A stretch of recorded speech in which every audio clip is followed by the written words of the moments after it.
নিজেদের ক্রিকেট ইতিহাসেই প্রথমবারের মতো বিরল অভিজ্ঞতার সামনে বাংলাদেশ।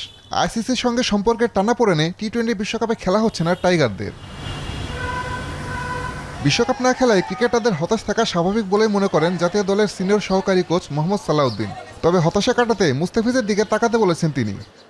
আমি নিজেই মুস্তাফিজকে জিজ্ঞেস করছিলাম যে আসলে তুমি কি ফিল করতেছো?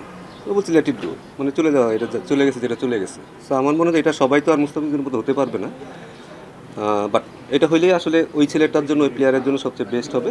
তো আমার মনে হয় মুস্তাফিজের কাছ থেকে এটা হয়তো শেখার একটা ভালো জিনিস আছে, যে কীভাবে আসলে এতগুলো টাকা বলে যাই বলেন, ও তো হতাশায় পড়তে পারতো, বাট সে জানে যে এটা আসলে কন্ট্রোল করার তার কিছু নাই, তার হাতে তো ছিল না।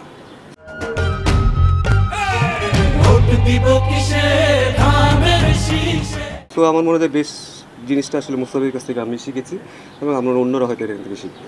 সম্প্রতি নানা ইস্যু নিয়ে অনেকটাই মুখোমুখি ক্রিকেট বোর্ড ও সাংবাদিকদের একাংশ। ক্রিকেটের উন্নয়নে দুই পক্ষের মাঝেই সহাবস্থান জরুরি বলে মনে করেন তিনি। এক্ষেত্রে সবারই নিজের অবস্থান বুঝে মন্তব্য করা উচিত বলেই মনে করেন এ কোচ। পরিবেশ যত ভালো হবে, শুধু ক্রিকেটাররা তো ক্রিকেট খেলে না, এখানে সবাই খেলে, আপনারা আছেন, ম্যানেজমেন্ট আছে, বোর্ড আছে, সবার পরিবেশ যত ভালো হবে, এটা দিন শেষে বাংলাদেশ ক্রিকেটের লাভবান হবে। দীর্ঘদিন ধরে জাতীয় দলের জার্সিতে দেখা যায়নি সাকিব আল হাসানকে। বোর্ড সম্প্রতি তাকে দলে ফেরানোর ইঙ্গিত দিয়েছে। সাকিবের দলে ফেরার প্রসঙ্গেও নিজের ভাবনা জানান সালাউদ্দিন। যদি কেউ বলে যে সাকিব আমি টিমে চাই না, আমার মনে হয় আমরা এখনো তাহলে প্রকাশ রাজ্যে বাস করতেছি।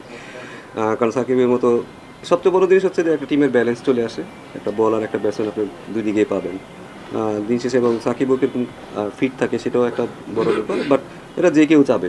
সামনেই 2027 ওয়ানডে বিশ্বকাপ। বিসিবি আয়োজিত অদম্য বাংলাদেশ টি-20 কাপ শেষে ওয়ানডে দল নিয়ে কাজ শুরু হবে বলে জানান সালাউদ্দিন।